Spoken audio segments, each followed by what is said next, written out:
This is the book so many people love, Where the Wild Things Are, the story and the pictures by Maurice Sendak.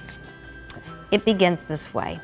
The night Max wore his wolf suit and made mischief of one kind and another, his mother called him Wild Thing, and Max said, "I'll eat you up." So he was sent to bed without eating anything. That very night in Max's room, a forest grew. And grew. And grew until his ceiling hung with vines and the walls became the world all around. And an ocean tumbled by with a private boat for Max, and he sailed off through night and day.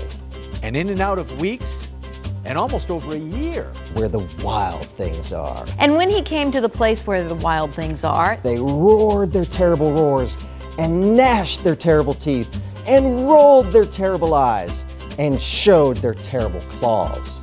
Till Max said, "Be still," and tamed them with the magic trick of staring into all their yellow eyes without blinking once. And they were frightened and called him the most wild thing of all. And made him king of all wild things. And now, cried Max, let the wild rumpus start. That looks like a wild rumpus. And they danced, and they danced, and they danced, and they danced, and howled at the moon. And they swung, and they swung, and they swung, and they swung from the limbs. Now stop, Max said, and sent the wild things off to bed without their supper. And Max, the king of all wild things, was lonely and wanted to be where someone loved him best of all.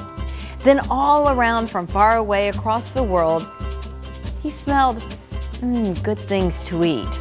So he gave up being king of where the wild things are. But the wild things cried, "Oh, please don't go. We'll eat you up. We love you so."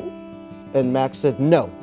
The wild things roared their terrible roars and gnashed their terrible teeth and rolled their terrible eyes and showed their terrible claws. But Max stepped into his private boat and waved goodbye and sailed back over a year, in and out of weeks and through a day. And into the night of his very own room, where he found his supper waiting for him. And it was still hot. The end. Where the wild things are.